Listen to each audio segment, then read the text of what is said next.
On the morning of May 8th, 1969, in an unremarkable terraced house on Park Avenue in Bristol, England, police discovered the body of a 93-year-old woman who had choked to death on a piece of chicken bone. The neighbors knew her only as Mrs. Dennis, a quiet, elderly lady with faded elegance who lived modestly with her housekeeper. What they didn't know was that this frail woman found dead in such humble circumstances was once one of the most powerful and scandalous figures in British high society.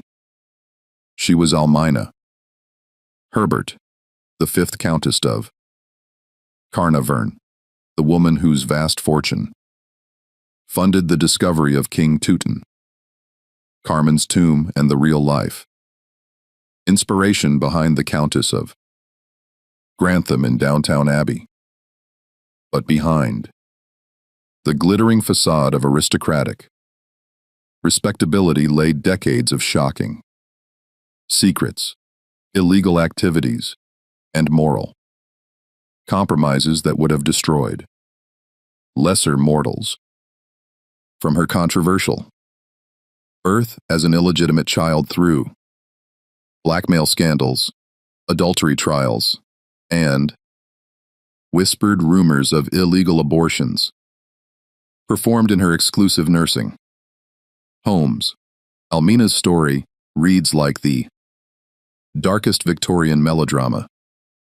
The police report from that May morning noted that the modest house contained only a few remnants of former grandeur, a silver photograph frame containing the image of a magnificent castle, some faded letters, tied with ribbon, and a jewelry box that held nothing but costume pieces. Yet, this same woman had once owned priceless Rothschild treasures, commanded the loyalty of kings, and held the power to make or destroy reputations across London's most exclusive circles. Before we continue with the story of Lady Almina Carnarvon, hit that subscribe button and tell us in the comments which state or city you're watching from, because this tale of American style ambition meets British aristocracy is going to shock you to the core. The woman who died alone in Bristol that spring day had once commanded the loyalty of wounded soldiers, the devotion of powerful men, and the fear of London's aristocratic elite. A rise and fall represents one of the most extraordinary and disturbing sagas in the annals of the British aristocracy. A story that reveals how corruption and deception can flourish even in the most respectable surroundings, and how the pursuit of power and respectability can ultimately consume those who sacrifice their souls to achieve them. In the golden age of Victorian England, when the sun never set on the British Empire, and aristocratic privilege seemed as eternal as the stones of Westminster Abbey, few institutions appeared more solid than the great country estates. High Cleararch Castle in Hampshire, with its towering Gothic Revival architecture, and 5,000 pristine acres, embodied this seemingly unshakable world of hereditary power and endless wealth. The castle's honeycombed stone walls had witnessed generations of Herbert family history, from medieval knights to Georgian politicians, each generation adding their own layer to the estate's accumulated prestige and power. Yet, beneath the polished veneer of drawing, room conversations and elaborate dinner parties, the reality was far more precarious. By the 1890s, many of Britain's greatest houses teetered on the brink of financial ruin, their noble owners trapped between the crushing costs of maintaining their ancestral seats and the rigid social expectations that forbade them from pursuing commerce or trade. The agricultural depression that had begun in the 1870s had devastated the rental income that formed the backbone of aristocratic wealth, while the rising costs of maintaining vast households, extensive grounds, and elaborate social calendars created an economic crisis that threatened the very survival of the hereditary system. Highlear Castle itself required a staff of more than 80 servants to function properly, from the butler who oversaw the complex hierarchy of the household to the undergardeners who maintained the elaborate formal gardens that surrounded the estate. The annual coal bill alone consumed thousands of pounds, while the costs of entertaining, an essential requirement for maintaining social position, could bankrupt a family in a single season. The great library, with its leather-bound volumes and priceless manuscripts, required constant maintenance and climate control that cost more per year than most middle-class families earned in a decade. Into this world of magnificent desperation came a most unusual arrangement, one that would bind together three lives in a web of secrets, ambition, and ultimately destruction. The central figure in this drama was not born to nobility, nor even to legitimacy. But her story would reshape the very foundations of one of England's most prestigious earldoms. The arrangement that emerged would challenge every assumption about blood, breeding, and the sources of true power in British society. London in the 1870s buzzed with the energy of empire and industry, a city where ancient traditions collided daily with the revolutionary forces of modern capitalism.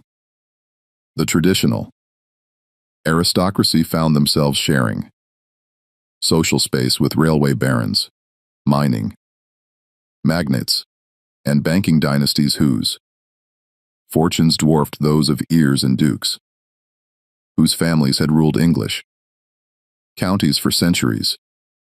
The city's elite society operated according to unforgiving rules that were simultaneously rigid and surprisingly flexible. Bloodline determined everything. Scandal meant social death, and women, no matter how intelligent or ambitious, existed primarily to serve the interests of the men who controlled their fates. Yet, even within these constraints, some individuals found ways to accumulate tremendous power, though often at costs. That only became clear decades later. The key was understanding that Victorian society, for all its moral pretensions, was fundamentally transactional. Reputation could be bought, social position could be negotiated, and even the most sacred institutions could be manipulated by those who understood the hidden mechanisms that actually governed the world of the elite. The banking houses of the City of London represented a new form of aristocracy, one built on financial acumen rather than ancient lineage. These institutions commanded resources that made traditional aristocratic wealth seem almost quaint, and their influence extended far beyond the commercial sphere into politics, social policy, and even matters of war and peace. Among these modern princes, none was more enigmatic or influential than Alfred de Rothschild, scion of the legendary banking dynasty that had reshaped European finance through a combination of unprecedented wealth and equally unprecedented discretion. Known for his lavish entertainments at his Mayfair mansion, Seymour Place, Alfred moved effortlessly between the worlds of high finance and high society, hosting dinner parties where cabinet ministers discussed policy with foreign ambassadors, while actresses and opera singers provided entertainment that pushed the boundaries of Victorian respectability. His annual income exceeded that of most German princes, and his art collection rivaled those of major European museums. Yet for all his wealth and connections, he remained an outsider to the hereditary nobility, a man who could buy almost anything except the one thing he most desired: unquestioned acceptance into the innermost circles of British aristocratic power. This exclusion was not merely social, but reflected deeper anxieties about the changing nature of British society itself. The old certainties of blood and breeding were giving way to the raw power of industrial and financial wealth. And nowhere was this transition more visible than in the marriage negotiations that governed aristocratic society. Ancient families found themselves forced to choose between financial survival and social purity, while nouveau-riche dynasties, like the Rothschilds, sought to purchase, through marriage, the legitimacy that centuries of banking success could not provide. It was Alfred who would orchestrate the extraordinary arrangement that brought legitimacy to an illegitimate child, salvation to a bankrupt earl, and scandal to a generation of British society. The consequences of his machinations would echo through the corridors of Highclere Castle for nearly a century, leaving behind a trail of secrets that some would kill to protect and others would die to expose. What began as a simple transaction, money for status, would evolve into something far more complex and dangerous, a system of mutual dependence and shared corruption that would ultimately consume everyone involved. The circumstances of Almina Victoria, Marie Alexandra Wormwell's birth on April 14, 1876, were shrouded in the kind of deliberate obscurity that Victorian society perfected when confronting uncomfortable truths. The official records carefully preserved in the archives of St. George's Parish in Mayfair list her parents as Captain Frederick Charles Well, a businessman and retired British Army officer, and his French wife, Marie Buer. But these documents, like so much else about Almina's life, represented a carefully constructed fiction designed to conceal a far more complicated and morally ambiguous reality. Marie Buer-Well was a woman of extraordinary beauty and equally extraordinary circumstances. A figure who embodied the complex social dynamics that would define her daughter's entire existence.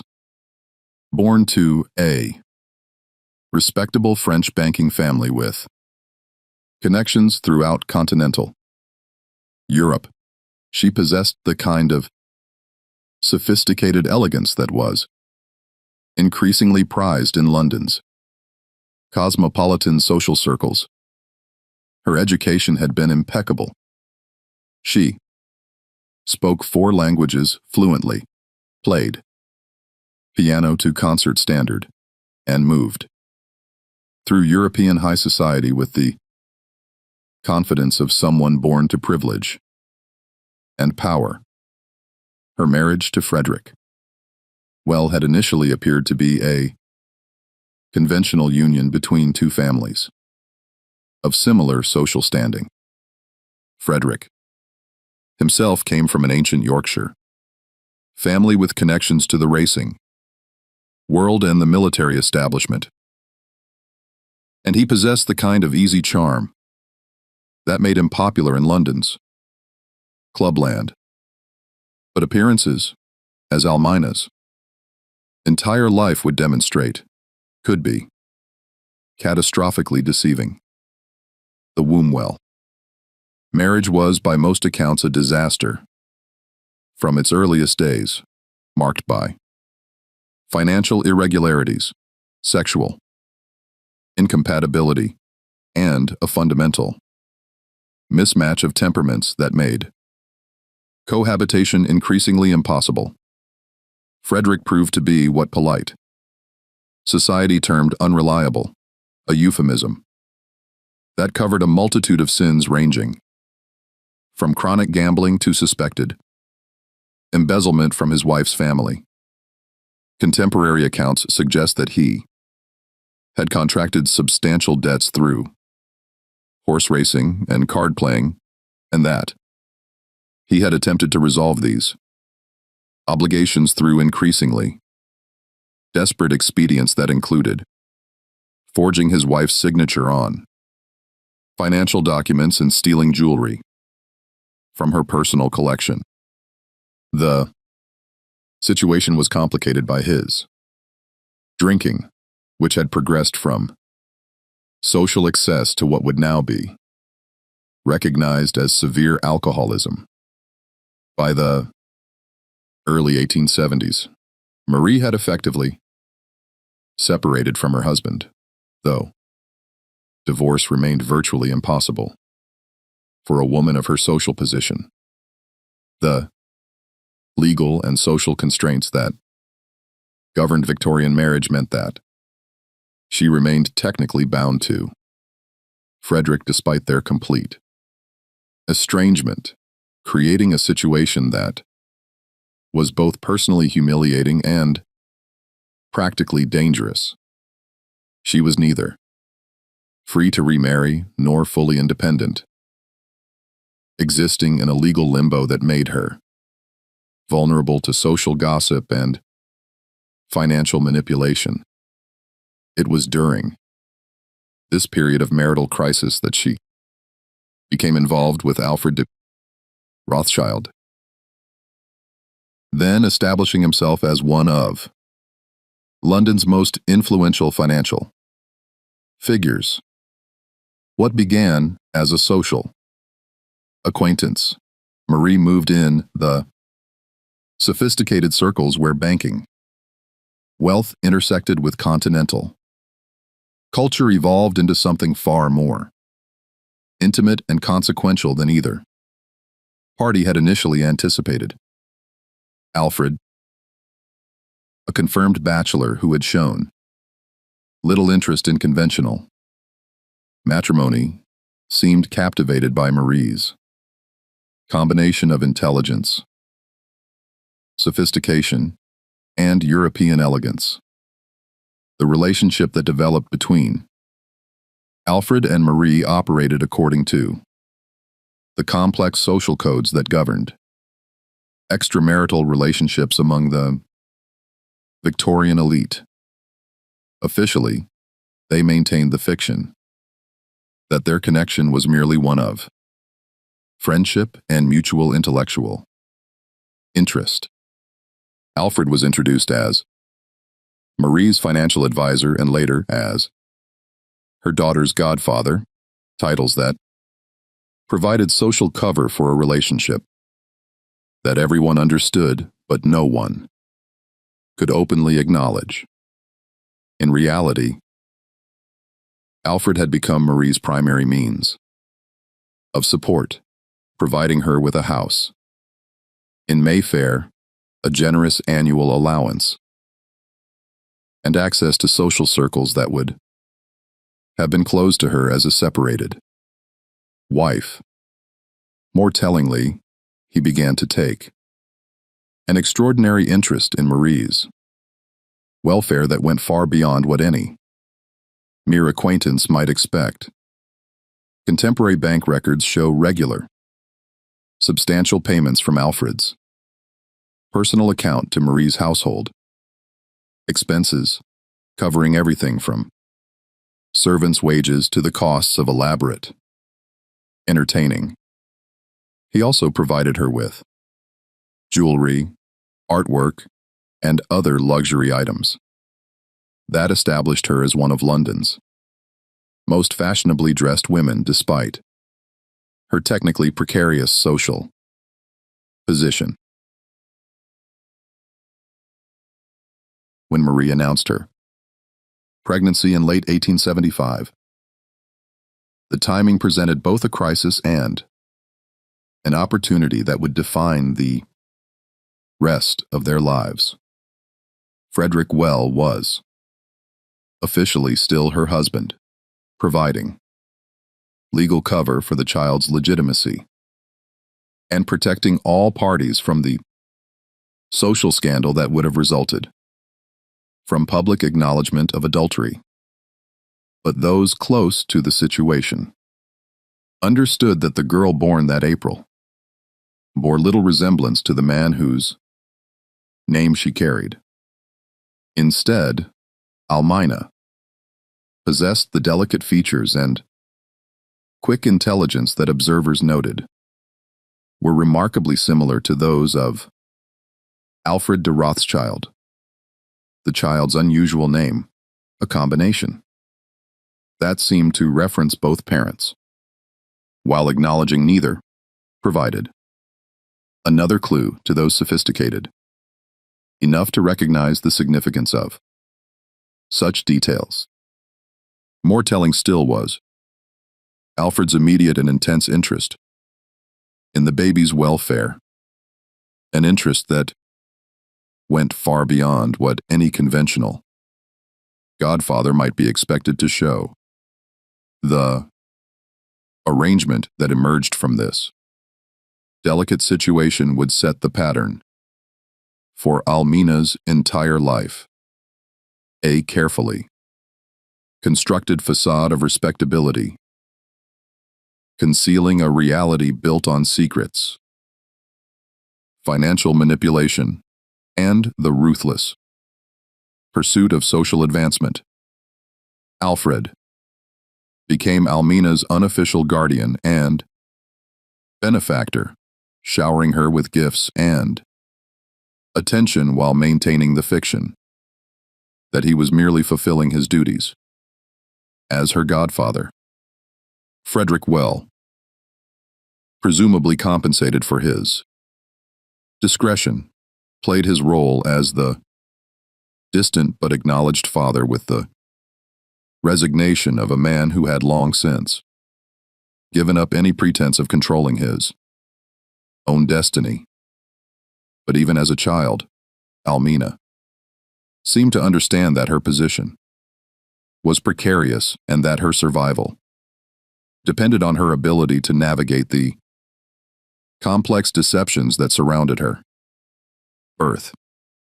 Those who knew her in those early years described a girl of unusual precocity, possessing an almost frightening ability to read social situations and manipulate them to her advantage.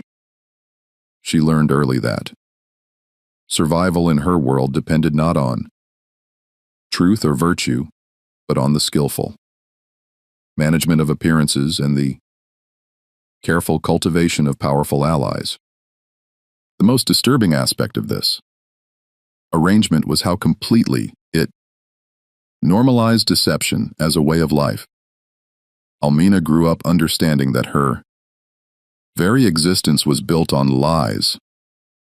Lies about her parentage, lies about her family's financial situation, and lies about the true nature of the relationships that governed her world. This early immersion in duplicity would prove to be both her greatest strength and her ultimate downfall, providing her with the skills necessary to achieve extraordinary social success, while simultaneously creating the psychological framework that would eventually lead to her destruction. As Almina approached her 17th birthday in 1893, the carefully constructed edifice of her early life began to reveal both its strengths and its fundamental instability. Under Alfred de Rothschild's lavish patronage, she had been transformed from an illegitimate child of questionable parentage into one of London's most sought-after debutantes. Her education had been impeccable, conducted by private tutors who had been carefully selected for their discretion, as well as their qualifications. She spoke fluent French, German, and Italian, played piano to near professional standard, and possessed a sophisticated understanding of art, literature, and music that impressed even the most jaded observers. Her wardrobe, personally overseen by Alfred and executed by London's most exclusive dressmakers, was magnificent, beyond anything that most legitimate daughters of the aristocracy could expect. The famous Worth gowns, the Cartier jewelry, and the elaborate accessories that marked her appearances at London's most prestigious social events represented an investment in her future that few fathers, legitimate or otherwise, would have been prepared to make. More importantly, her social connections had been carefully cultivated through Alfred's influence to open doors throughout the highest levels of British society. Yet, beneath this glittering surface, darker currents were already beginning to flow with increasing intensity. Alfred's generosity toward Almina had not gone unnoticed by London society gossips, and uncomfortable questions were being asked about the true nature of their relationship. Some whispered that Alfred's interest in the girl was more than paternal. A suggestion that, while almost certainly false, highlighted the precarious nature of Almina's position and the constant threat of scandal that hung over her carefully constructed social identity. Other observers speculated more accurately about her true parentage, noting not only the striking physical resemblances between the banker and his supposed goddaughter, but also the unusual legal arrangements that governed her upbringing. Court records from the period show that Alfred had established a complex series of trusts and financial instruments designed to provide for Almina's future, arrangements that went far beyond what any conventional godfather might be expected to create. These rumors might have remained merely drawing room title, but they intersected with larger anxieties about the changing nature of British society in the 1890s. The old certainties of blood and breeding were giving way to the raw power of industrial and financial wealth. And nowhere was this transition more visible than in the marriage market that governed aristocratic society. Young men of ancient lineage found themselves courting the daughters of railway baronses and mining magnates, while impoverished earls and viscounts calculated the precise value of American heiresses and banking fortunes with the cold precision of commodity traders. The social season of 1893 was particularly notable for the number of financially motivated marriages that dominated the headlines and for the increasingly open discussion of the economic calculations that governed aristocratic matchmaking. Families that had once been able to choose marriage partners based on considerations of lineage and social compatibility now found themselves forced to prioritize financial advantage above all other concerns, leading to unions that satisfied economic necessity while creating new forms of social tension and personal unhappiness. It was into this atmosphere of barely concealed desperation and social transformation that George Edward Stan Hope Molyneux Herbert, the future 5th Earl of Carnarvon, made his entrance into Almina's story. Born in 1866 into one of England's most distinguished families, Herbert represented everything that the British aristocracy was supposed to embody. Ancient lineage, traced back to the Norman conquest. Inherited titles that commanded automatic respect, and vast estates that had been accumulated over centuries of careful stewardship and advantageous marriages. The Herbert family had served English kings for more than 8 centuries, providing statesmen, soldiers, and diplomats who had helped shape the course of British history. The family seat at Highclere Castle was itself a monument to aristocratic continuity, its Gothic revival, architecture incorporating elements that dated back to medieval times, while showcasing the wealth and taste of successive generations. The castle's library contained one of the finest private collections of historical manuscripts in England, while its art galleries displayed treasures that rivaled those of major European museums. But like so many of his generation, Herbert also embodied the fundamental weakness that was eating away at the aristocratic system from within. His problems were on the surface, depressingly typical of his class and generation. He had spent his youth in the approved aristocratic pursuits, gambling at the exclusive clubs of St.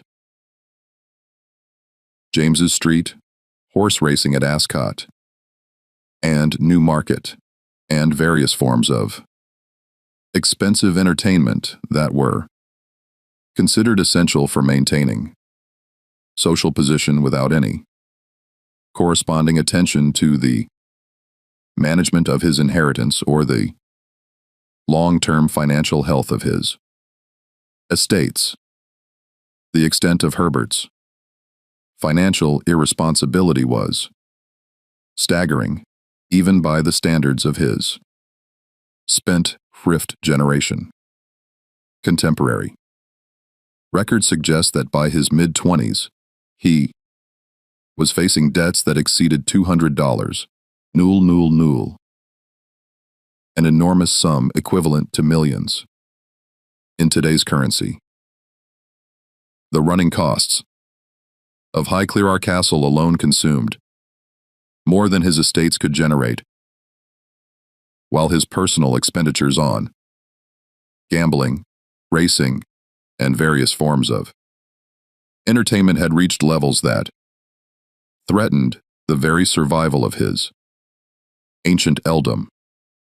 More troubling than his mere financial irresponsibility were the rumors that circulated about Herbert's character and personal conduct. Those who knew him well described a man of weak moral fiber and disturbing appetites, someone whose outward charm concealed fundamental character defects that made him unfit for the responsibilities of his position.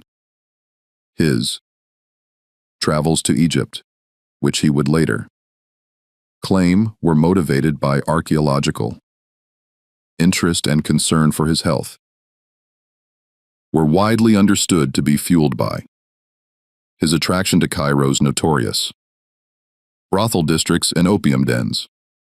Society physicians discreetly treated Herbert for what they termed continental maladies, a euphemism for sexually transmitted diseases contracted during these eastern adventures.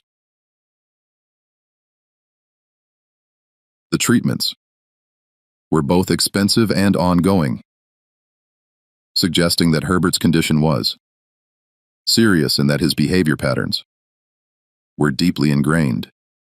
More disturbing still were the implications of his condition for any future marriage, as the diseases he had contracted could be transmitted to a wife and potentially to any children born from such a union.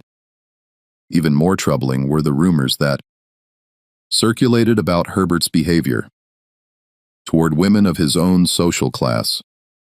Several prominent families had quietly withdrawn their daughters from social events when Herbert was expected to attend, and at least one young woman had been hurriedly married off to a minor Scottish lord after an incident with Herbert that was never publicly explained, but left her family demanding immediate satisfaction and threatening social ostracism for anyone who continued to associate with him.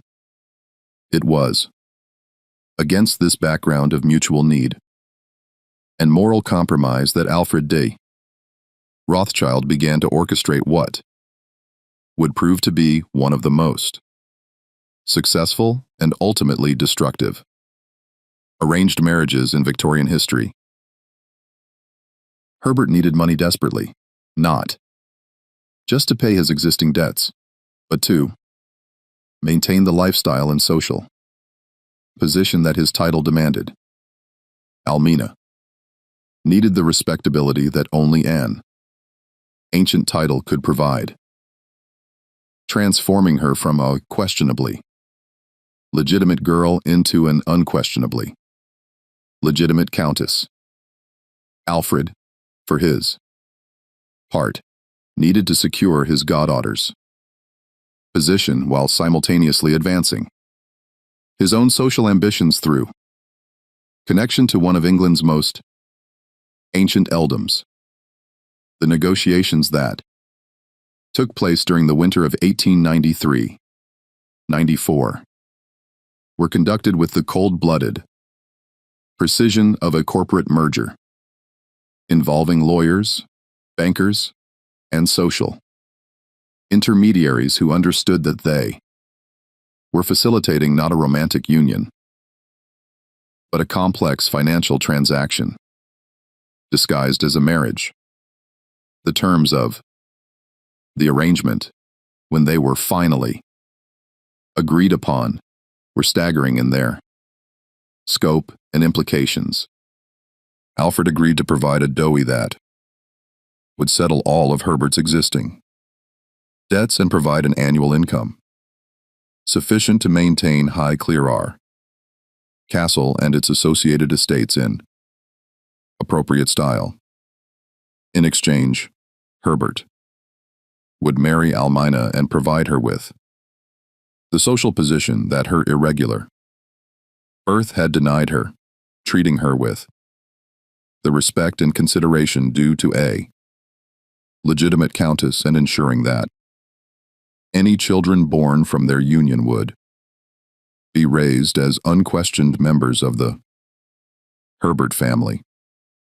What no one anticipated, or perhaps what all three parties chose to ignore, was how completely this arrangement would corrupt all three participants, setting in motion a chain of events that would ultimately consume them all in a web of deception, exploitation, and mutual destruction that would span nearly 3/4 of a century.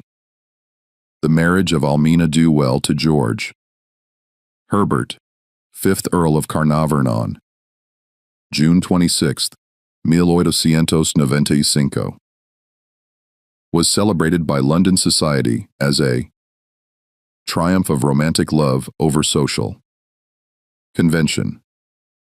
The newspapers dutifully reported on the bride's ethereal beauty, the groom's distinguished lineage, and the magnificence of the ceremony at St.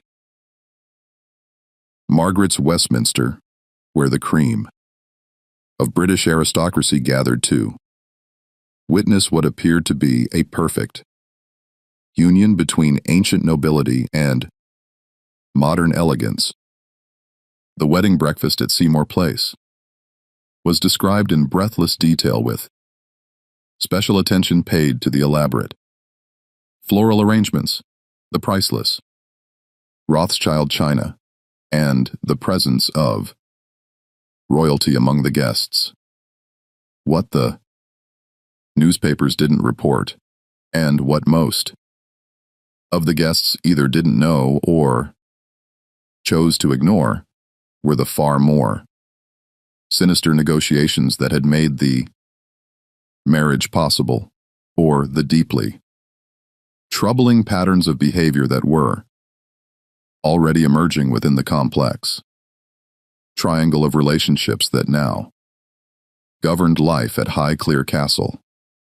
The marriage certificate itself, while legally valid, represented perhaps the most expensive fraud in Victorian matrimonial history, a document that transformed financial dependence into apparent romantic fulfillment and social ambition into the appearance of mutual devotion.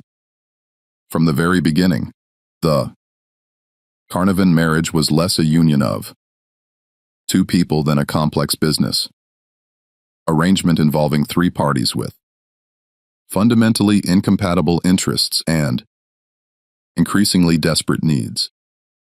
Alfred continued to exercise enormous influence over the couple's finances, effectively making both Almina and Herbert dependent on his continued goodwill and approval.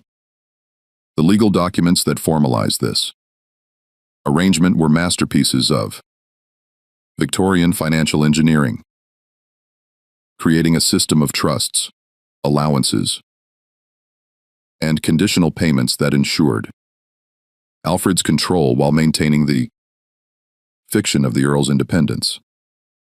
Herbert resented this dependence, even as he was powerless to escape it.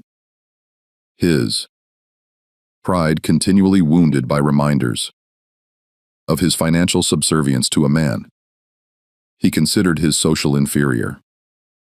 The psychological impact of this humiliation was profound, leading to increasingly erratic behavior that alternated between periods of sullen resentment and explosive anger directed primarily at his wife, who served as a visible reminder of his degraded status.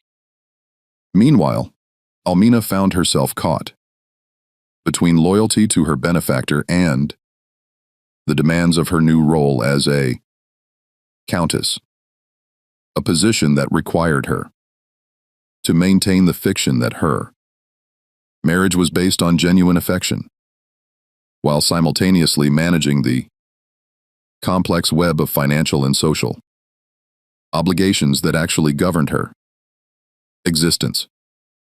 The strain of maintaining these multiple deceptions began to show almost immediately, as observers noted. Her growing tendency toward controlling behavior and her obvious unhappiness, despite her apparent social triumph. The psychological dynamics of this arrangement proved to be extraordinarily toxic for all three participants. Herbert's natural weakness and moral cowardice were exacerbated by his financial humiliation, leading him to seek compensation through increasingly reckless behavior that pushed the boundaries of acceptable aristocratic conduct. His trips to Egypt became longer and more frequent, and the stories that filtered back to England suggested activities that went far beyond archaeological research or health-seeking travel. Contemporary accounts from British expatriates in Cairo describe Herbert as a familiar figure in the city's most disreputable quarters, where European gentlemen could indulge in pleasures that would have been unthinkable in London society. The brothel, opium dens, and gambling houses that catered to wealthy visitors became Herbert's primary haunts, and his behavior in these establishments was reportedly so excessive that it shocked even the habitually jaded proprietors who served the international demand. More disturbing still were the reports that Herbert had begun to involve himself in activities that bordered on the criminal, including the illegal antiquities trade that flourished in Egypt during this period. Several contemporary sources suggest that Herbert's later legitimate archaeological activities served partly as cover for an ongoing involvement in the smuggling of ancient artifacts, a lucrative but dangerous business that brought him into contact with some of the most unsavory characters in the Eastern Mediterranean. Meanwhile, Almina discovered that her new position as a countess, while providing the social respectability she had craved, came with its own set of constraints and expectations that often conflicted with her natural intelligence and ambition. The role of a Victorian countess was largely ceremonial, involving an endless round of social obligations that required enormous expenditure, but provided little in the way of genuine power or influence. She was expected to entertain, to patronize appropriate charities, and to serve as an ornament to her husband's social position, but she was discouraged from expressing independent opinions or pursuing interests that might be considered unfeminine or inappropriate. The frustration of these constraints began to manifest itself in increasingly controlling behavior toward her household staff, her social circle, and eventually toward anyone who fell within her sphere of influence. Servants at Highclere began to report incidents of explosive anger over minor infractions, and several long-term employees left their positions, citing the Countess's impossible demands and unpredictable temperament. More disturbing still were the rumors that began to circulate about the couple's private life and the true nature of their relationship. Visitors to Highclere noted the visible tension between husband and wife, the careful way they avoided private conversation, and Almina's obvious unhappiness despite her outward success. The elaborate entertainments that the couple hosted were described as brilliantly orchestrated but somehow hollow, lacking the genuine warmth and spontaneity that characterized truly happy households. Most troubling of all were the questions that began to surround the parentage of the couple's children, particularly their son, Henry. Born on November 7th, 1898, the birth of Henry Herbert should have been a moment of celebration for the Carnarvon family, securing the succession and providing an heir to carry on the ancient Herbert line. The elaborate christening ceremony held in the private chapel at Highclere was attended by representatives of the royal family and celebrated as a triumph of aristocratic continuity. Instead, the event became the source of new anxieties and whispered speculations that would haunt the family for generations to come. Those who saw the infant noted immediately that he bore little resemblance to either of his official parents, possessing instead the darker coloring and distinctive facial features that observers associated with the Earl's close friend, Prince Victor Dulip Singh, the son of the deposed Maharaja of Lahore. Prince Victor, a godson of Queen Victoria and a prominent figure in London society, had been Herbert's closest companion since their days together at Eton College. A man of extraordinary charm and sophistication. He possessed the kind of exotic appeal that made him popular in drawing rooms, where conventional English gentlemen were considered boring.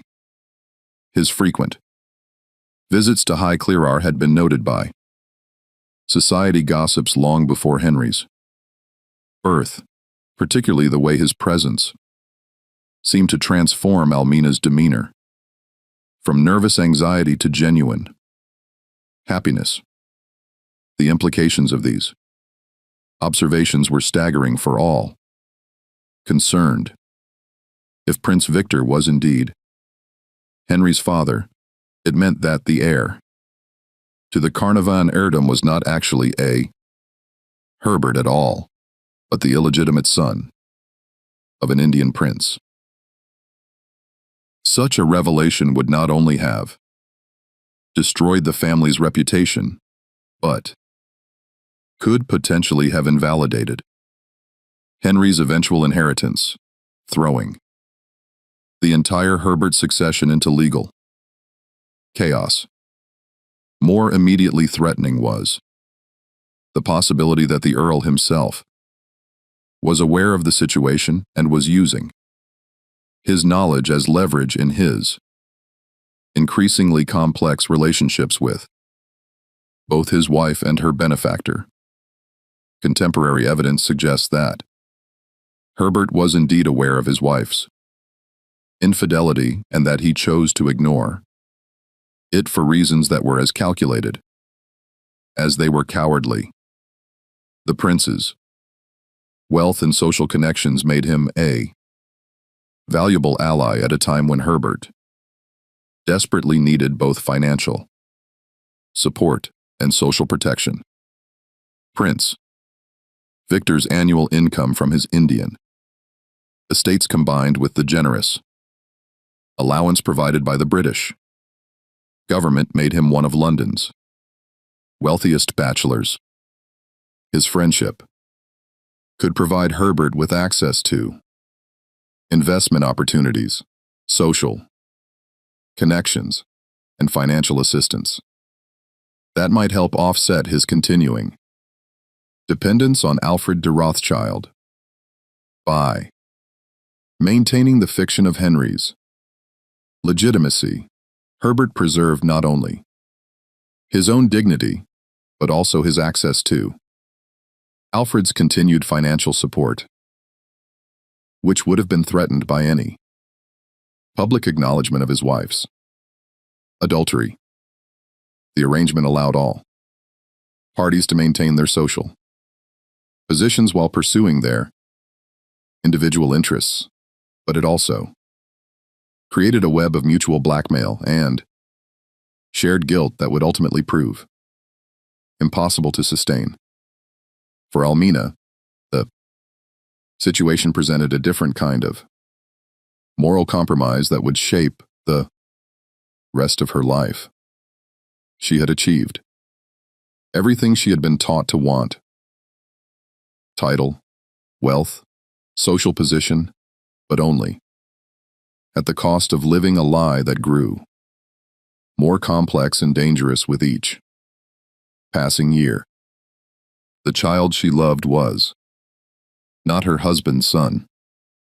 Her marriage was a sham maintained only for financial convenience, and her entire social position rested on a foundation of secrets that could be exposed at any moment. These psychological pressures began to manifest themselves in increasingly erratic behavior that worried even her closest associates. Friends noted her growing obsession with control over her household, her finances, and the people around her. She developed what observers described as an almost pathological need to maintain detailed knowledge of other people's secrets, as if gathering such information might somehow protect her from exposure of her own vulnerabilities. More ominously, Almina began to display the manipulative skills that would later make her both feared and influential within London society. She learned to use her knowledge of other people's weaknesses as tools for advancing her own interests, whether through subtle blackmail, strategic social ostracism, or more direct forms of coercion. What had begun as defensive measures gradually evolved into a comprehensive system for exercising power over others, a system that would eventually extend far beyond the drawing rooms of High Clear Castle into the highest levels of British political and social life. The outbreak of World War I in August 1914 provided Almina with an unexpected opportunity to reinvent herself once again, this time as a patriotic benefactor devoted to the care of wounded soldiers. Her decision to convert High Clear Castle into a military hospital was initially praised by newspapers and society observers as an example of aristocratic duty and selfless service to the nation during its hour of greatest need. The transformation seemed to represent everything that was finest about the British aristocratic tradition: the willingness to sacrifice personal comfort for public service, the application of private wealth to national purposes, and the maintenance of British values even in the face of unprecedented global crisis.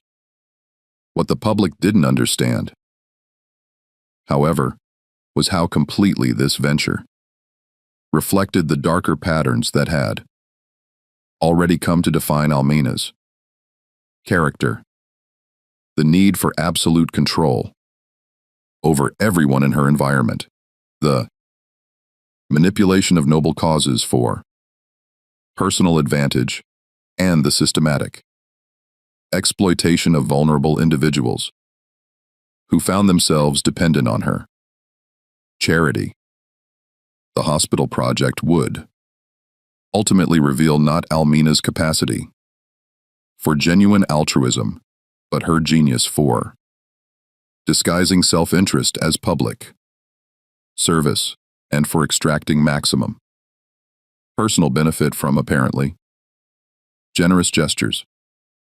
The transformation of Highclere into a military hospital was indeed remarkable in its scope and apparent generosity, representing an investment of both money and effort that few private individuals would have been willing or able to make.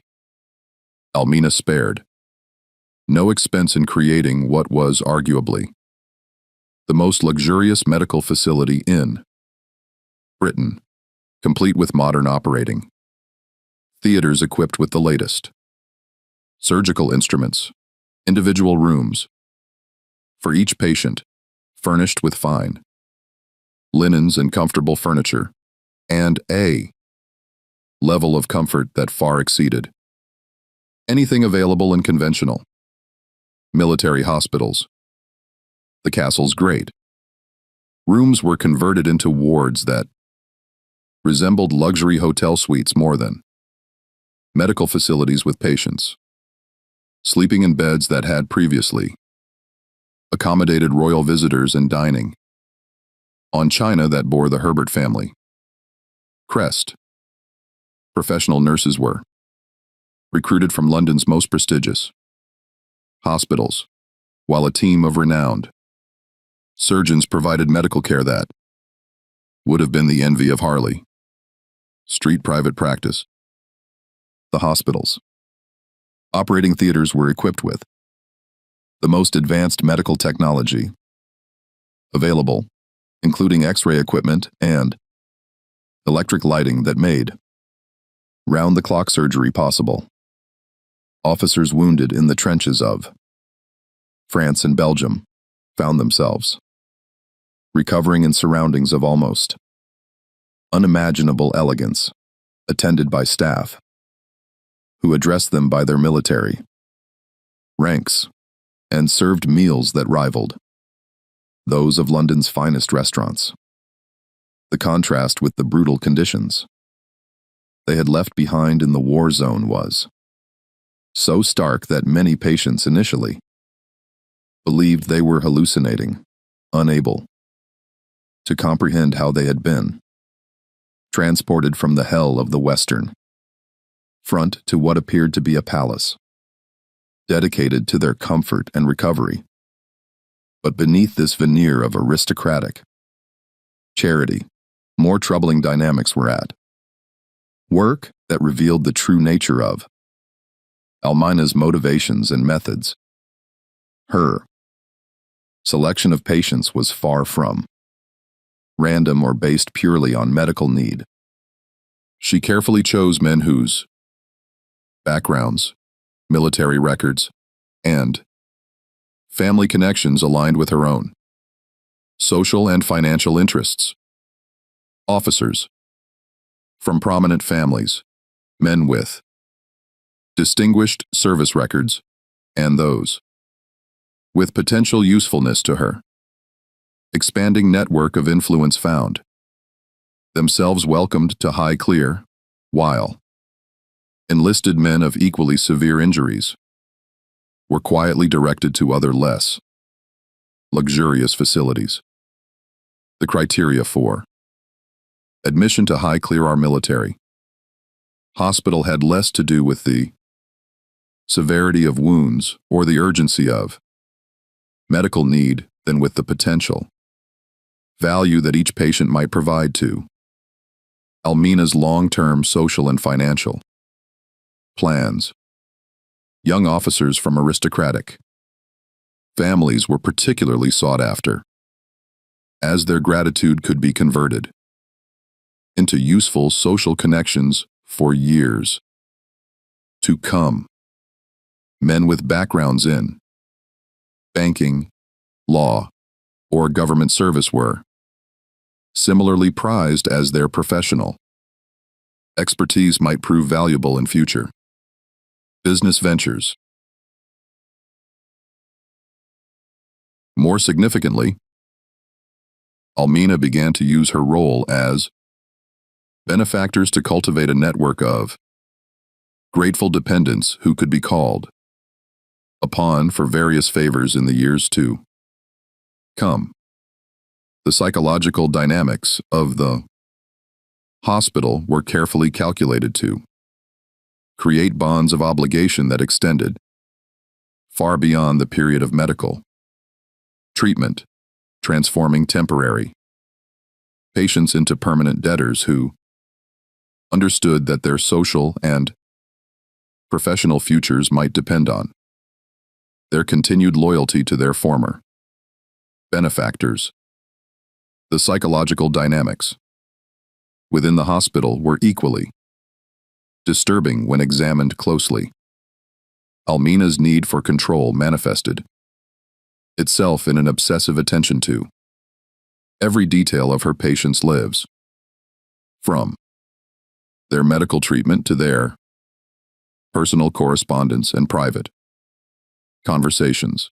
She maintained detailed files on each patient that went far beyond medical records, including information about their family backgrounds, financial situations, personal relationships, and private confessions made during their most vulnerable moment.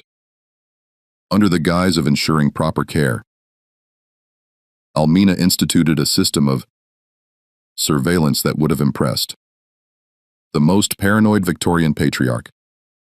She read their letters, both incoming and outgoing, monitored their visitors, and kept detailed records of their conversations with other patients, nurses, and visiting family members. What she presented as maternal concern for their well-being was in reality a systematic program of information gathering that would provide her with intimate knowledge of these men's lives, weaknesses, and secrets for years to come. The nurses and medical staff were instructed to report not only on their patient's physical condition, but also on their emotional state, their private fears and anxieties, and any personal information they revealed during treatment. This intelligence network extended beyond the medical staff to include servants, orderlies, and even other patients, creating an atmosphere of constant observation that some of the more perceptive officers found deeply unsettling. More troubling still were the rumors that began to circulate about Almina's personal relationships with certain patients, particularly young officers who came from prominent families or who possessed particular physical attractiveness.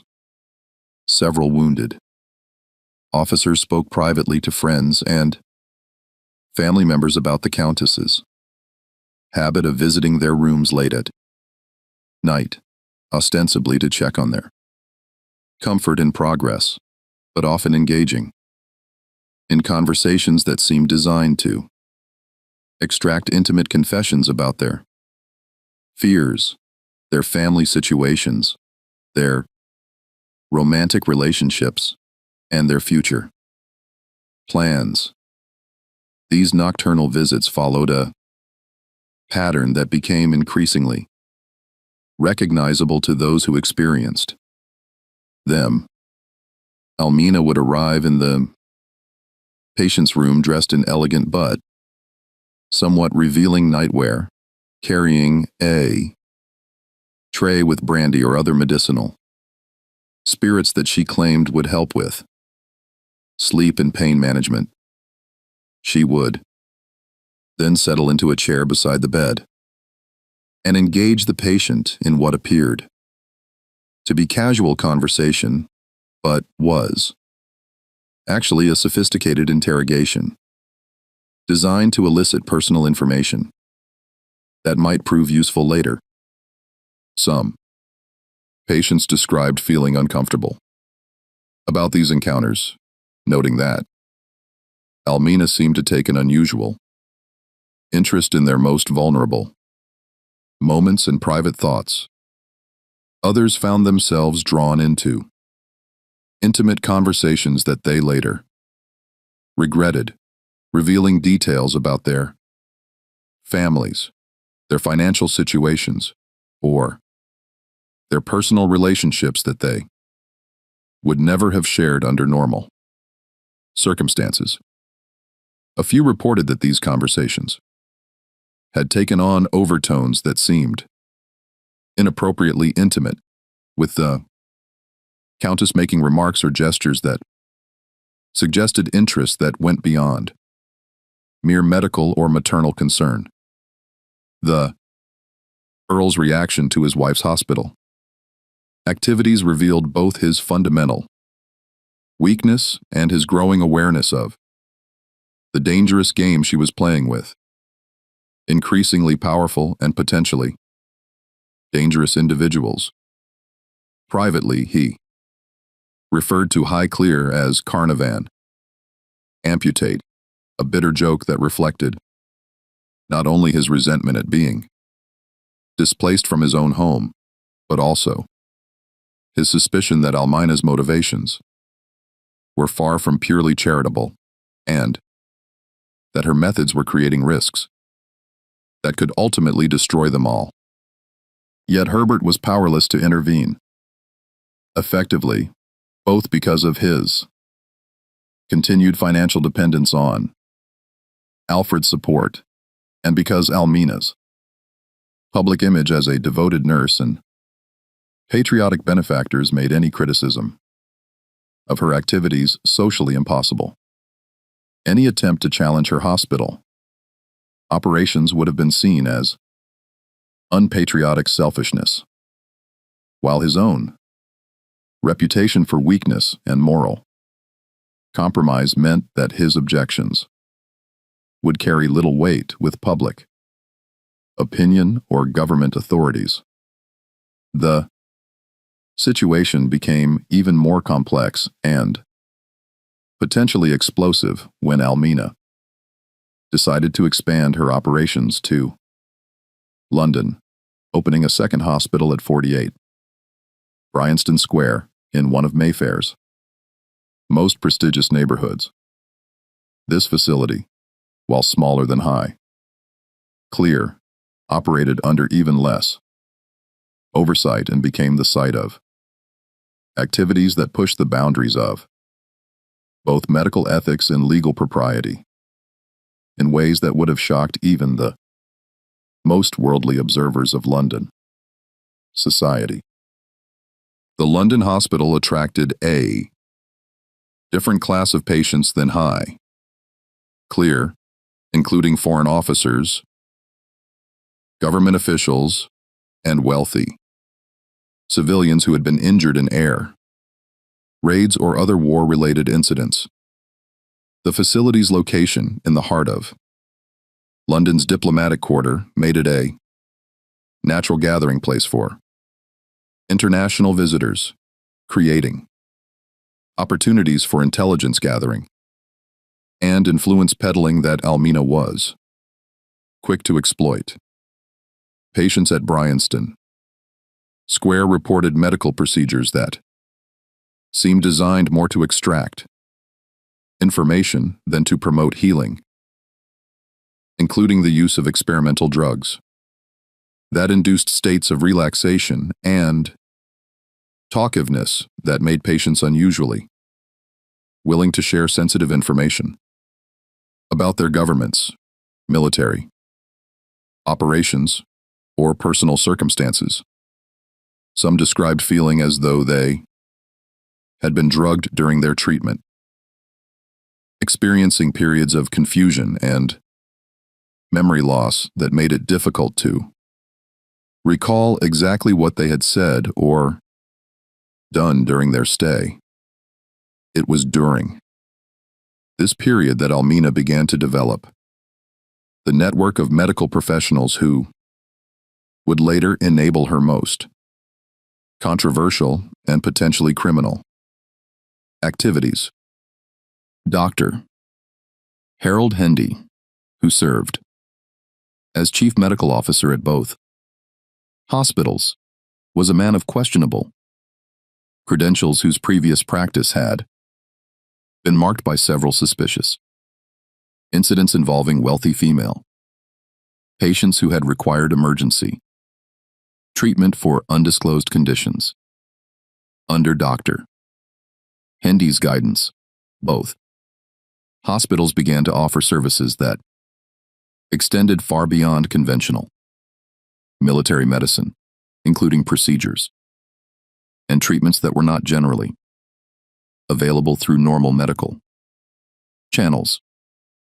The nature of these services was kept strictly confidential, but contemporary records suggest that they included everything from cosmetic surgery to treat disfiguring war wounds, to more controversial procedures that addressed delicate medical conditions affecting both male and female patients. The most disturbing aspect of Almina's wartime activities was the way they normalized the systematic exploitation of vulnerable individuals in the name of patriotic duty and charitable service. The wounded officers who benefited from her care were also, whether they realized it or not, being inducted into a system of obligation and dependence that would follow them for the rest of their lives, creating a network of influence that extended throughout the highest levels of British military, political, and social leadership. Those who proved useful to Almina's purposes found their careers mysteriously advanced, their social connections mysteriously expanded, and their access to opportunities mysteriously improved. Letters of recommendation appeared from unexpected sources. Introductions were made to influential individuals, and financial opportunities presented themselves with convenient timing. The recipients of this assistance understood, without being explicitly told, that their good fortune came with certain expectations and obligations that would need to be honored in the future. Conversely, those who failed to show appropriate gratitude or who seemed reluctant to participate in Almina's expanding network of mutual obligation discovered that their reputations could be just as mysteriously damaged. Rumors circulated about their conduct during their hospital stay. Questions were raised about their fitness for promotion or important assignments, and social invitations mysteriously ceased to arrive. By the war's end in November 1918, Almina had successfully transformed herself from a marginally legitimate countess into one of London's most influential women, commanding a network of grateful dependents that included decorated war heroes, rising political figures, and successful businessmen who had all passed through her hospitals during their most vulnerable moments. But the method she had used to achieve this transformation had also created a web of secrets, obligations, and potential exposures that made her position more precarious than ever before. The stage was being set for the final, most destructive phase of her career, a phase that would ultimately consume not only Almina herself, but nearly everyone who had the misfortune to become entangled in her increasingly complex and dangerous web of manipulation and deceit. Just when we thought we'd seen the depths of Almina's manipulation during the war, her story takes an even darker turn in the post-war years. If this tale of aristocratic corruption is sending chills down your spine, share this video with someone who loves dark historical mysteries. Hit that like button too. Support our content. And don't forget to subscribe to never miss stories like this, because what happens next will show us just how far a desperate woman will go to protect her secrets and maintain her power. The death of Lord Carnarvon in Cairo on April 5th, 1923, marked the beginning of the most scandalous and destructive period of Almina's life, a phase that would reveal the full extent of her capacity for deception, manipulation, and moral compromise. The official cause of death: blood poisoning following an infected mosquito bite received while visiting Tutankhamun's newly discovered tomb, provided convenient cover for what many contemporary observers suspected was a far more complex and sinister situation, involving the Earl's deteriorating health, his increasingly erratic behavior, and the dangerous games of power and influence that had co-made to define his marriage. Contemporary medical records preserved in the archives of the British consulate in Cairo suggest that Carnarvon had been seriously ill for weeks before his death, suffering from symptoms that the attending physicians struggled to explain, but that modern medical analysis indicates may have been related to advanced syphilis contracted during his frequent visits to Cairo's notorious entertainment districts.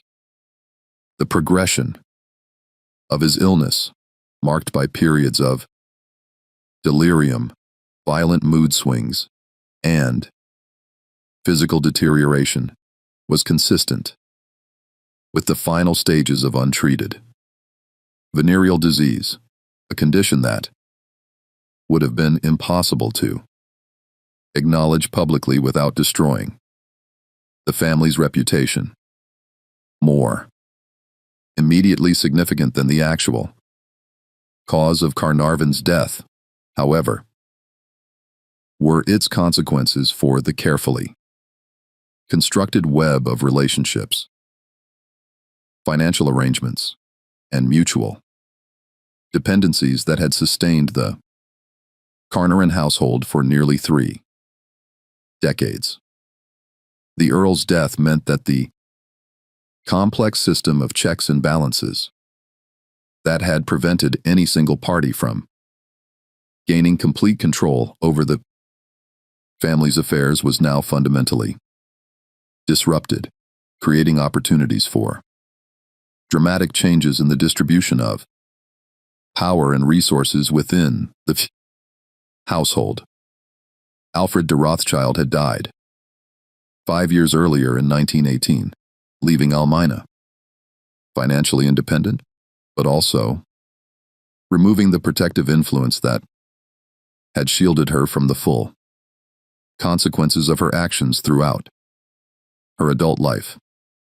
She was now a wealthy widow with no effective oversight, no restraining influence from either her husband or her benefactor, and lifetime's worth of dangerous secrets that could be exposed at any moment by enemies who no longer needed to fear retaliation from powerful protectors.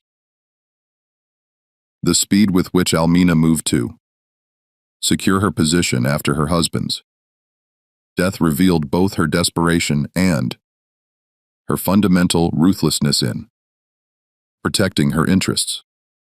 Within weeks of returning from Egypt with Carnarvon's body, she had begun systematically liquidating assets from Alfred's estate, converting artwork, jewelry, and other valuable items into cash that could be more easily hidden from tax authorities and potential creditors.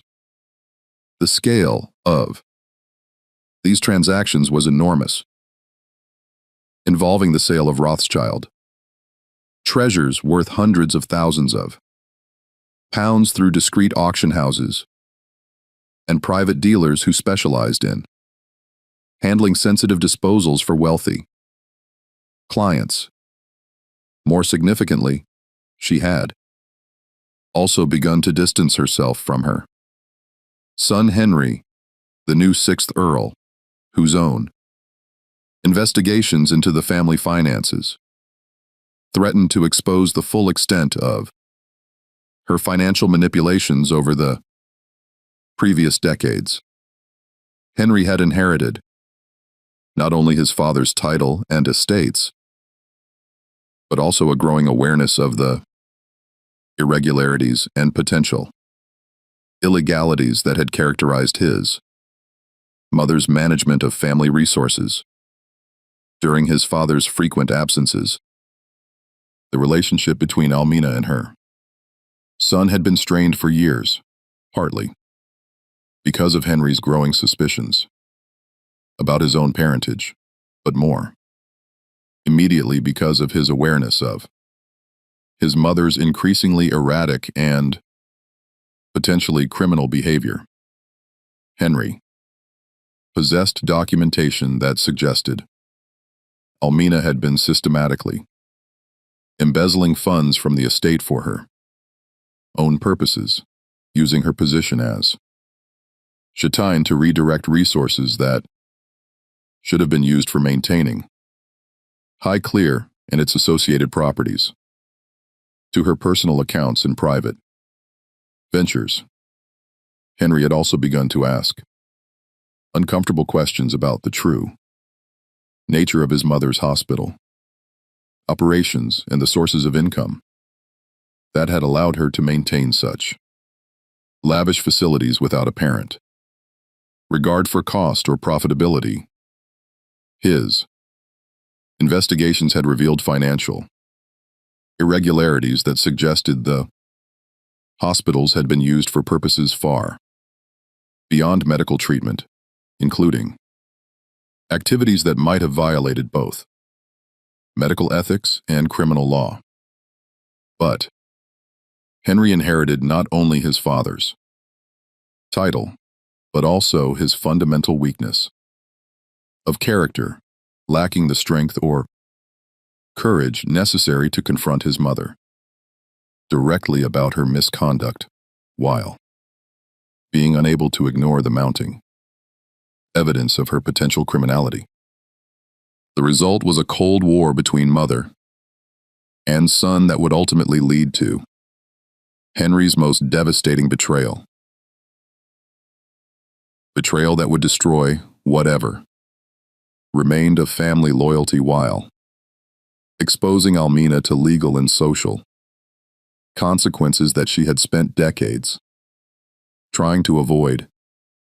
The situation became infinitely more complex and dangerous with Almina's hasty remarriage to Lieutenant Colonel Ian Onslow Dennis Doone in December 1923, just 8 months after Carnarvon's death.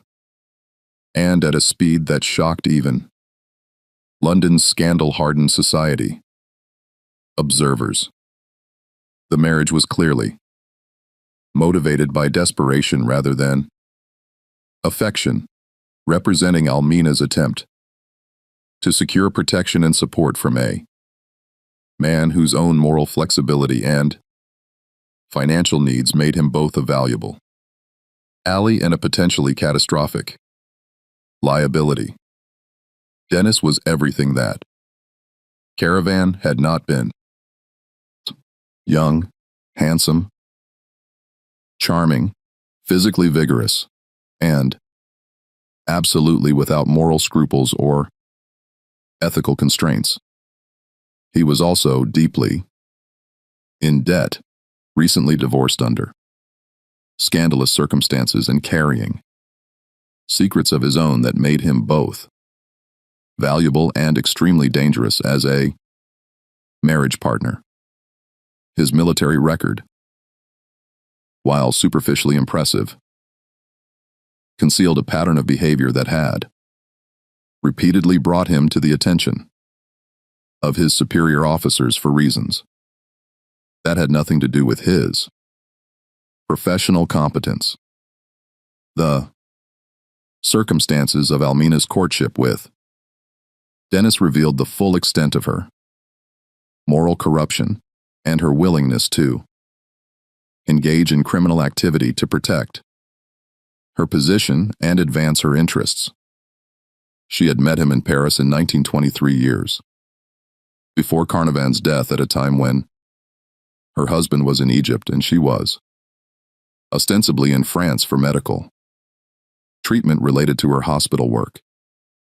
The meeting had been arranged through intermediaries who specialized in facilitating discreet relationships for wealthy individuals seeking companionship or services that could not be obtained through conventional social channels. Almina had immediately begun providing Dennis with substantial financial support in exchange for services that went far beyond mere companionship or social escort duties. Dennis Dunn's primary value to Almina was his willingness to serve as a front for increasingly sophisticated money laundering operations, allowing her to move funds through his bank accounts in ways that concealed their true ownership from tax authorities, creditors, and family members who might question her financial activities. The money laundering scheme operated through a network of shell companies, offshore accounts, and complex financial instruments that allowed Almina to convert assets from Alfred's estate into untraceable cash while maintaining the appearance of legitimate business transactions.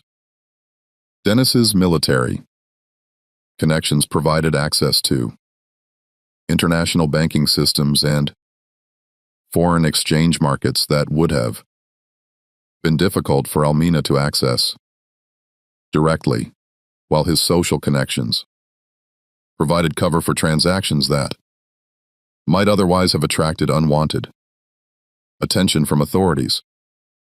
More disturbing still was the evidence that emerged during later legal proceedings, suggesting that Almina and Dennis had been lovers while Carnarvon was still alive, conducting their affair with a brazenness that shocked even London's jaded society observers who were accustomed to discreet extramarital arrangements among the upper classes.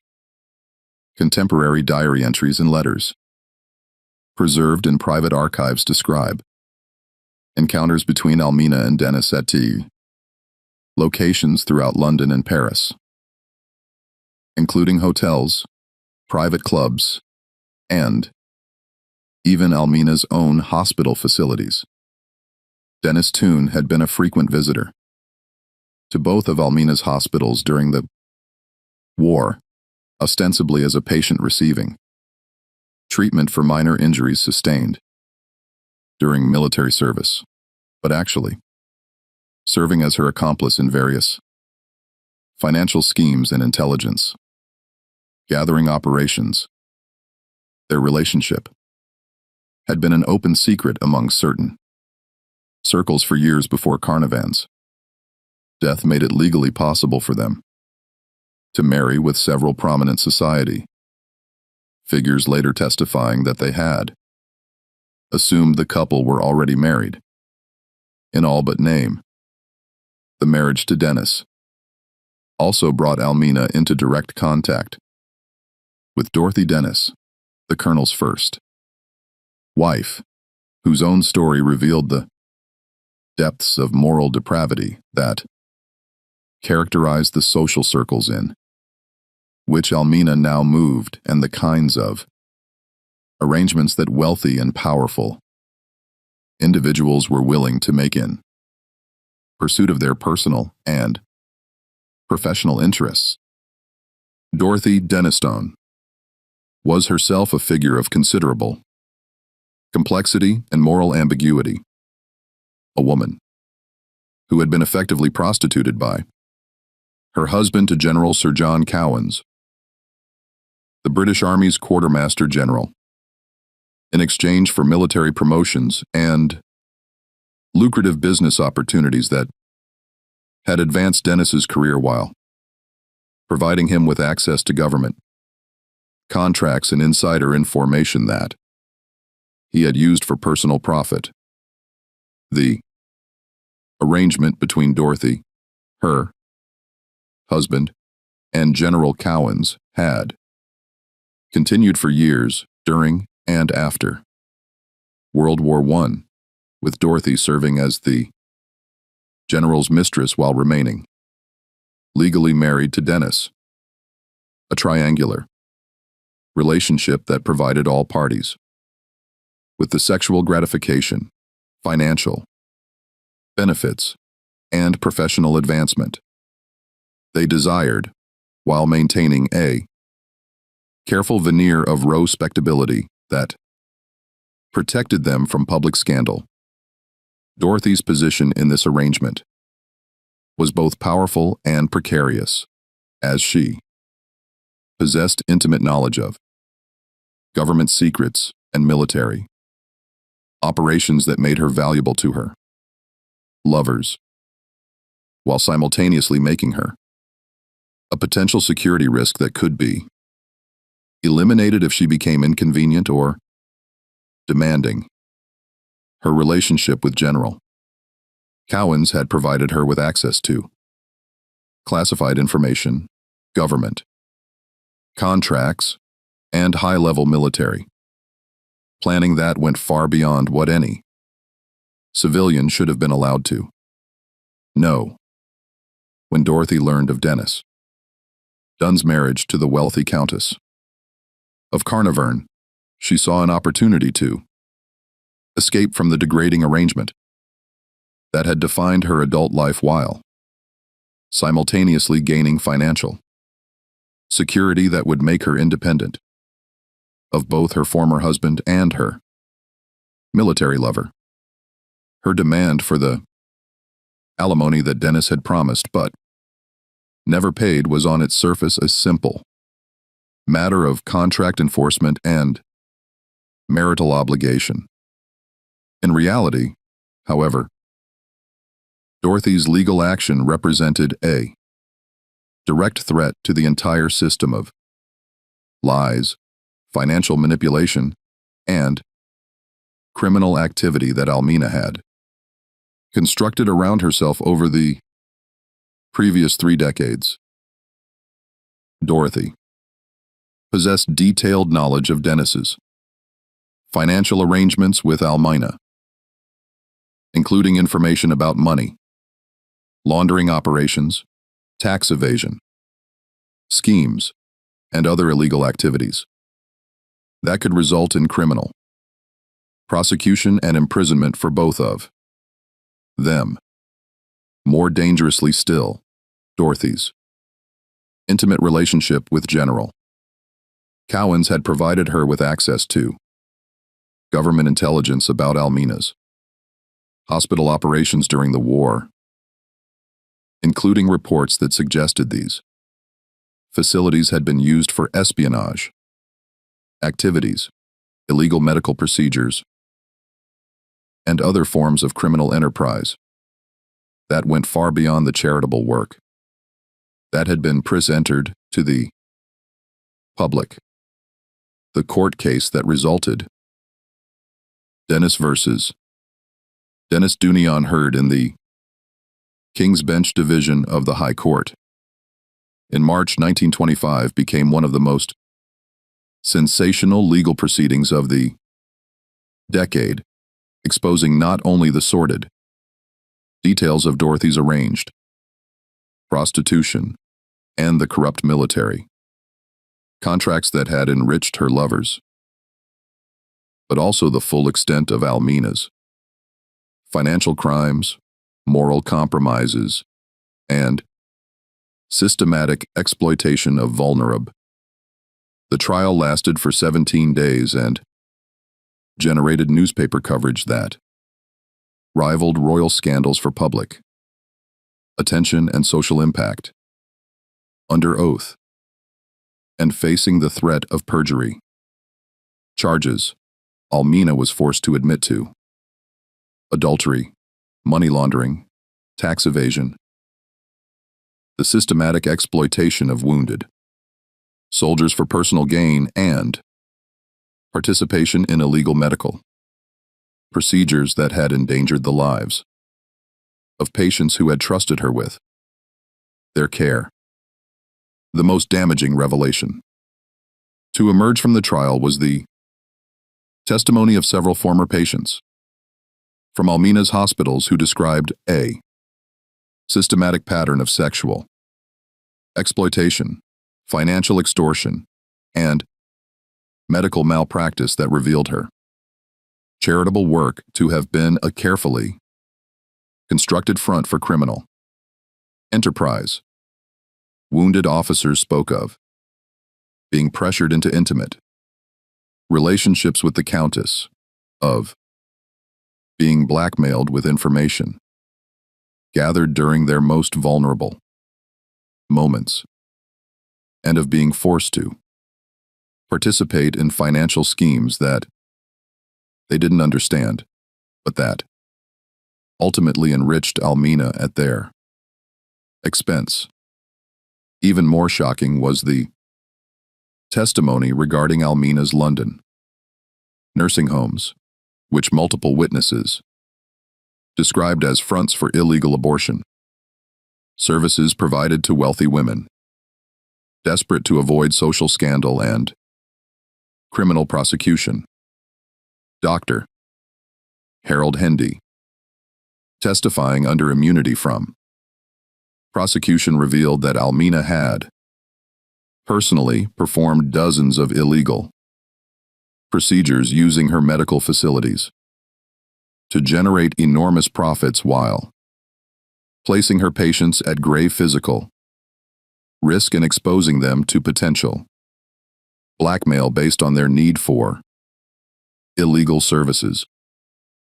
The jury's verdict in the Dennis case, technically a victory for Almina and her husband that rejected Dorothy's financial claims, came at a cost that effectively destroyed everything she had spent her lifetime building and left her more vulnerable to exposure and retribution than at any point in her long career of deception and exploitation. While the legal decision went in her favor, the reputational damage was catastrophic and irreversible, exposing her to social ostracism, financial ruin, and criminal prosecution that would define the remainder of her life. The immediate financial cost alone was staggering, consuming nearly $400,000 of her remaining wealth in legal fees, court costs, and related expenses that represented one of the largest legal judgments of the decade.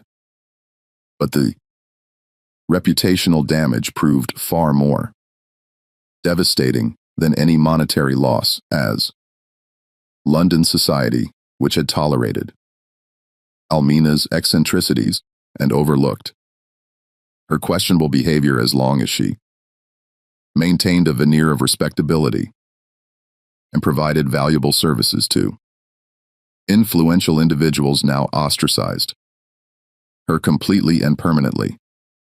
The social circles that had once competed for her attention now treated her as a pariah, with former friends and associates publicly distancing themselves from any connection to her or her activities.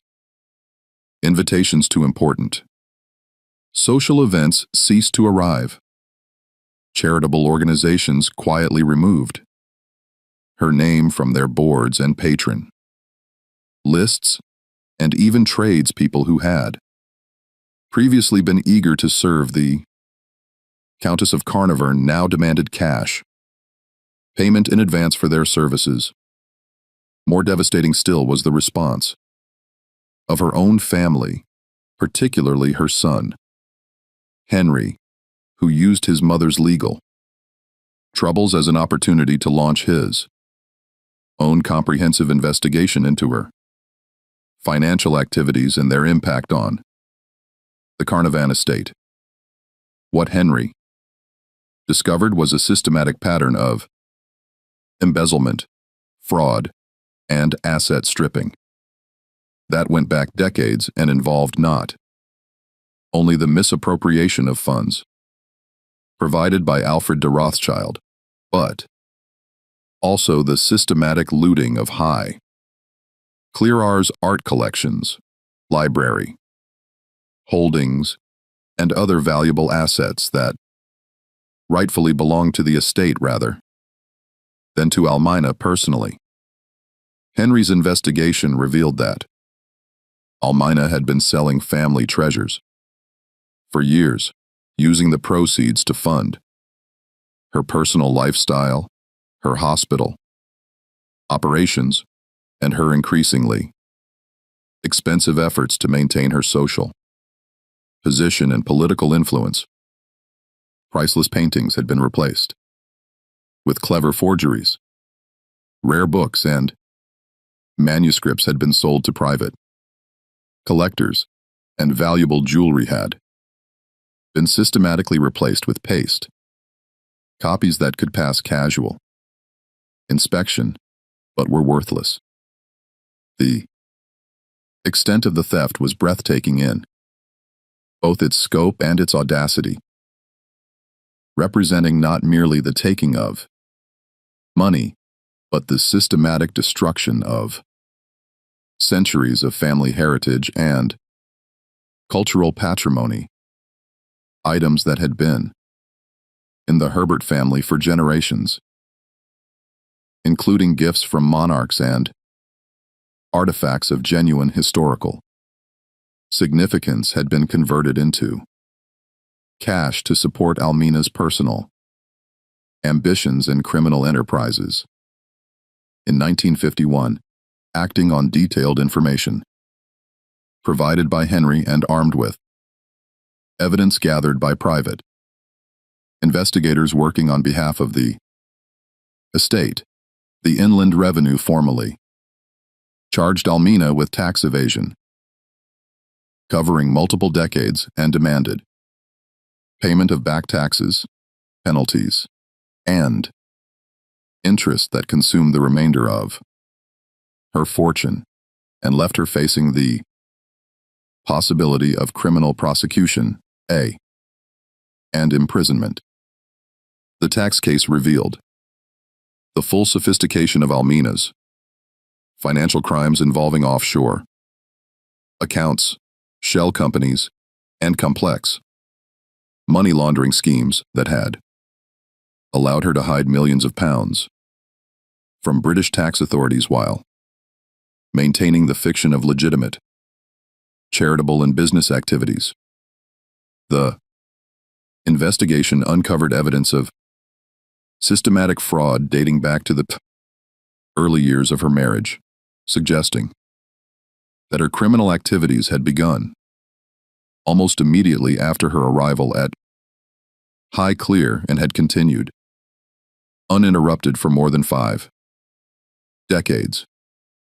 The woman who had once commanded millions of pounds and wielded influence throughout the highest levels of British society found herself declared bankrupt and forced to sell her few remaining possessions to satisfy creditors and tax obligations.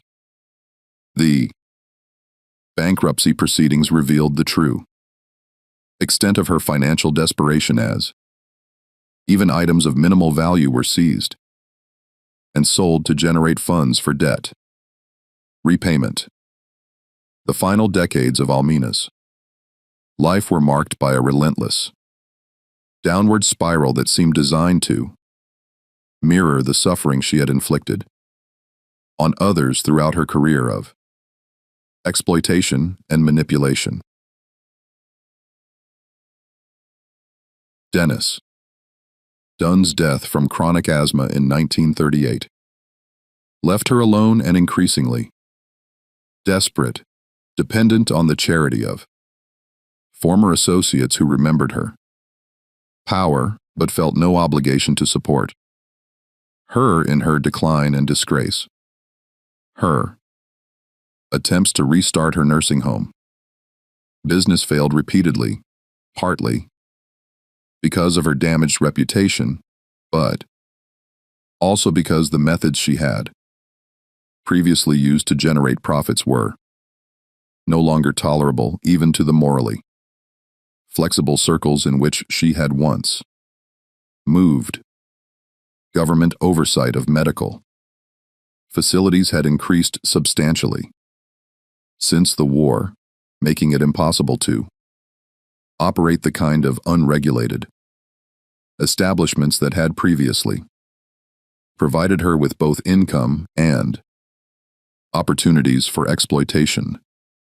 Most pathetically, Almina spent her final years attempting to trade on her connection to the discovery of Carmen's tomb, writing articles for popular magazines and giving lectures that promised to reveal insider secrets about the famous archaeological find and her role in financing the expedition that had made the discovery possible.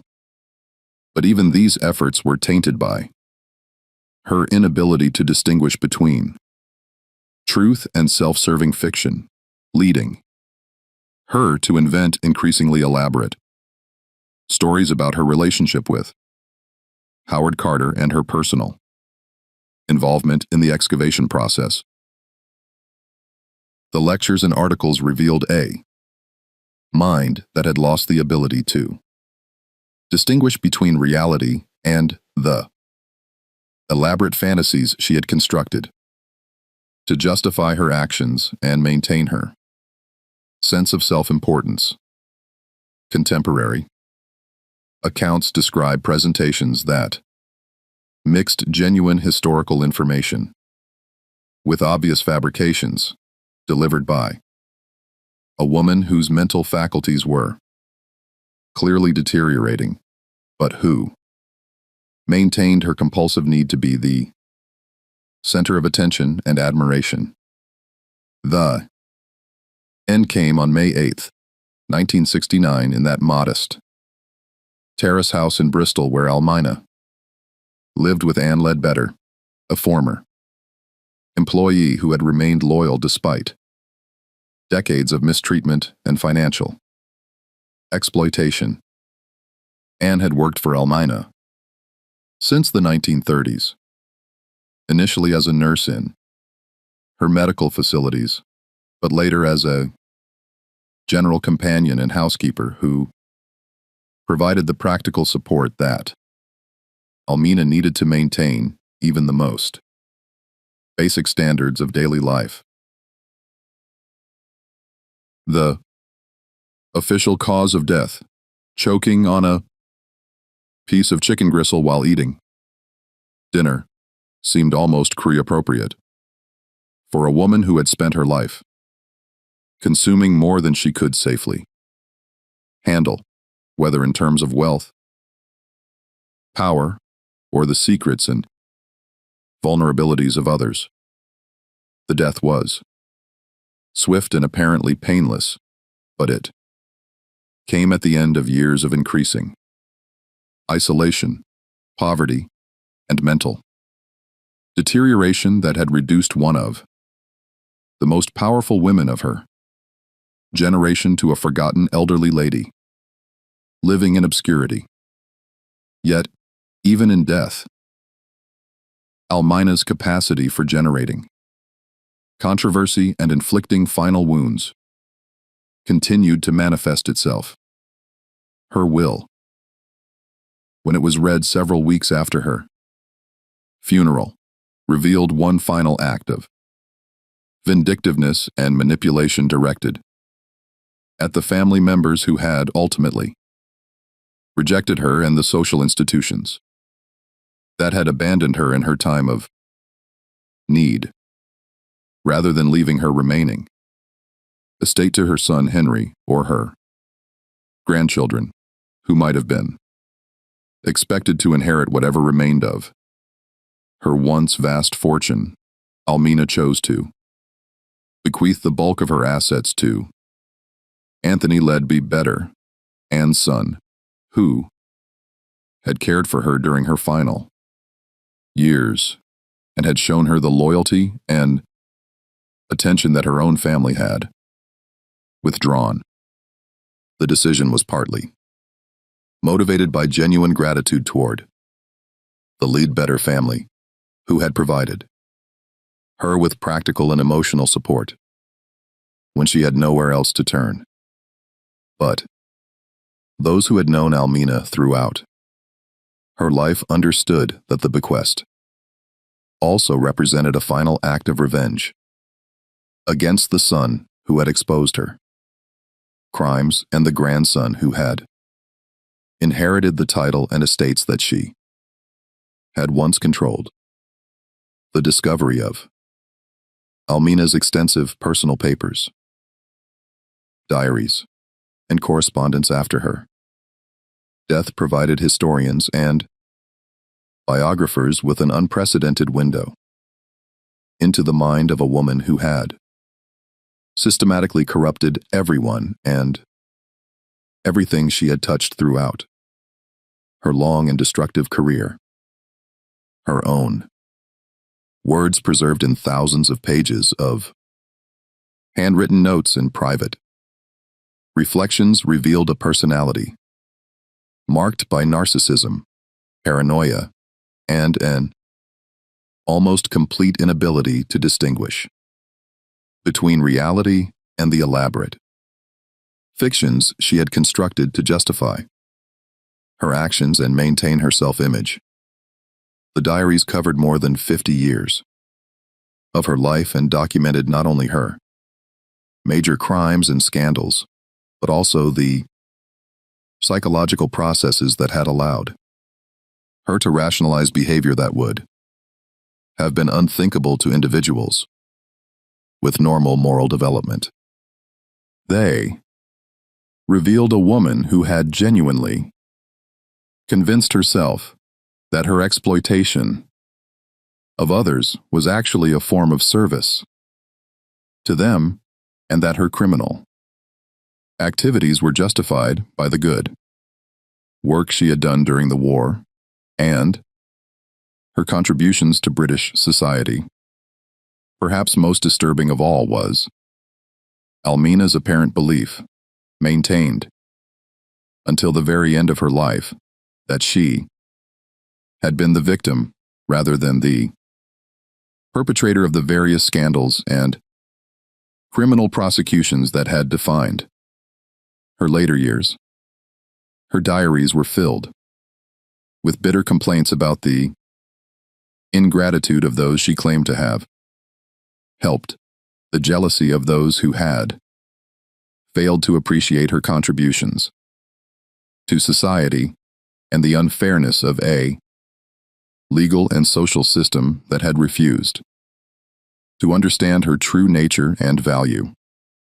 The final entries, written in an increasingly shaky hand during the months before her death, revealed a mind that had retreated almost completely into fantasy, constructing elaborate, alternative versions of her life story, in which she appeared as a misunderstood benefactor whose only crime had been excessive generosity toward people who had proven unworthy of her assistance.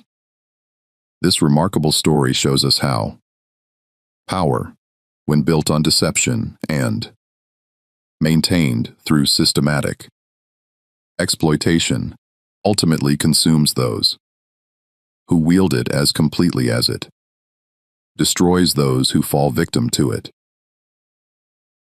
Almina Herbert, Countess of Carnarvon, achieved everything she thought she wanted: wealth, title, social position, and influence over some of the most powerful individuals in British society.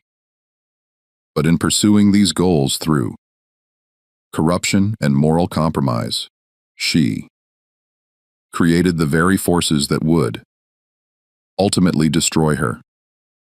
Her life serves as a dark mirror to the glittering world of aristocratic privilege that continues to fascinate popular culture through productions like Downton Abbey, revealing that behind the elegant facades and refined manners of the British upper classes lay the same human capacity for greed, exploitation, and moral corruption that exists in every society and every historical period. What do you think of this extraordinary story? Do you believe Almina was ultimately a victim of circumstances beyond her control? Or was she the calculating architect of her own destruction and the suffering of countless others? Leave your comments below and share your thoughts on this remarkable tale of ambition, corruption, and ultimate justice.